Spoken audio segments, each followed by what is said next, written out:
آره، صاحب لایو هم بهش فرصت میدیم. خانم مخلص شما بفرمایید.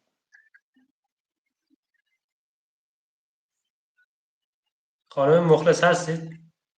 بفرمایید.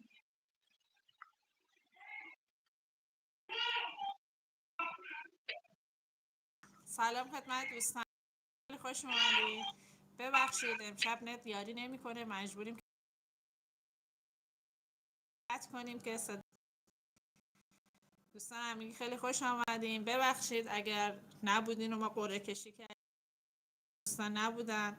انشالله توی نظرسنجی های بعدی، قرعه کشی های بعدی حتما شرکت کنید، میتونیم در خدمتتون باشیم. اگر چنل من ساب ندارید ممنون میشم ساب کنید، ویدیوها رو ببینید، نظرتون رو بذارید تا در خدمتتون باشیم. دوستانی هم که تازه به جمع ما اضافه شدن خیلی خیلی خوش اومدید. سلام، خیلی خوش آمدید، ممنونم از حضورتون. ساعت 7:20 شروع کردیم، تقریبا 20 دقیقه به 8 قرعه کشی کردیم در حضور دوستان. ممنون خانم را، دستتون.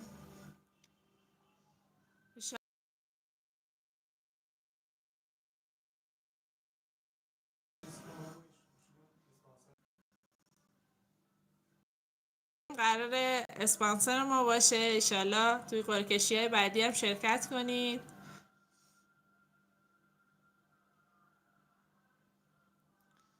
آقای موسوی خیلی خوش آمدیم. ببخشید شما وارد شدیم، من صدا بسته بود، خوش آمد نگفتم خدمتتون. خیلی خیلی خوش اومدین، شبتون بخیر. مهری جان خیلی خوش آمدی. باشه تینا، من آچار بهت میدم، کارت تموم شد بگو تا بردارم. دوستان همدیگر رو ساب کنید، حمایت کنید، چنل های همدیگر رو حمایت کنید، انشالله که همگی با هم به موفقیت برسیم.